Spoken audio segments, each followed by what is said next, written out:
सूर्यनगर गांव में एक गरीब किसान मोहन अपनी बीवी सीता के साथ रहता था। सुबह के वक्त मिट्टी के छोटे से घर में चूल्हा जल रहा था, जिस पर लोहे की कढ़ाई में थोड़ी सी सब्जी पक रही थी। अचानक दरवाजा खटखटाने की आवाज आती है।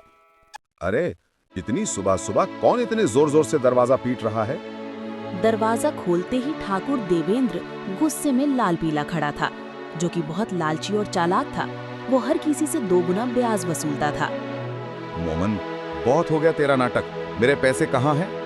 ठाकुर देवेंद्र, कल ही तो मैंने आपको पूरी रकम दे दी थी और पूरा हिसाब पक्का कर दिया था, और मैंने आपके पुराने पैसे भी कब के लौटा दिए हैं। देर की वजह से तेरा ब्याज बढ़ गया है। अब वो उधार तुझे 5 गुना ब्याज के साथ लौटाना होगा। 5 गुना? ठाकुर देवेंद्र, ये तो अन्याय है। मैंने मेहनत करके ब्याज सहित पूरे पैसे चुका दिए हैं।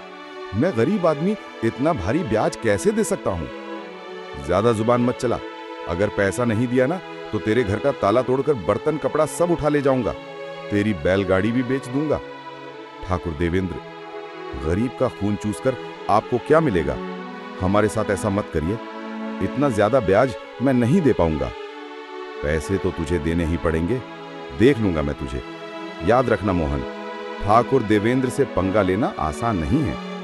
ठाकुर देवेंद्र मोहन को धमकाते हुए चला जाता है, लेकिन जाते जाते अपने नौकर मनोज से कहता है, इस गरीब भिखारी की इतनी मजाल।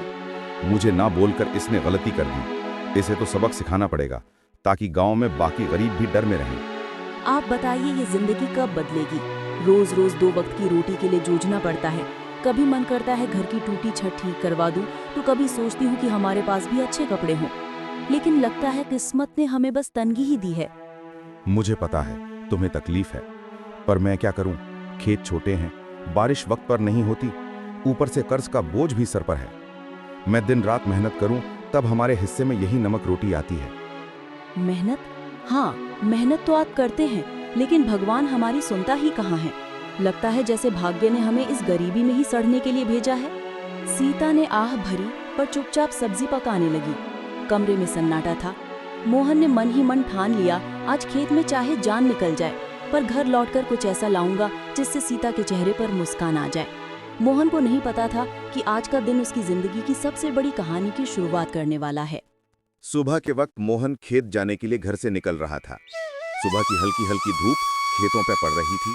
सीता के मन में आज कुछ हलचल सी चल रही थी। मोहन हर रोज गांव के बीच से होकर जाने वाला रास्ता मंदिर के पास से गुजरता था। मोहन हर रोज इसी रास्ते से जाता था, क्योंकि यही सबसे छोटा और आसान रास्ता था। मंदिर में उस वक्त बस पुजारी ही थे जो सफाई कर रहे थे। प्रणाम पंडित जी, कैसे हैं आप? तबीयत ठीक है ना आपकी? हाँ बेटा, सब अच्छा है। भगवान का आशीर्वाद तुझ पर हमेशा बना रहे। पुजारी से बात करके मोहन अपने खेत की तरफ निकल जाता है।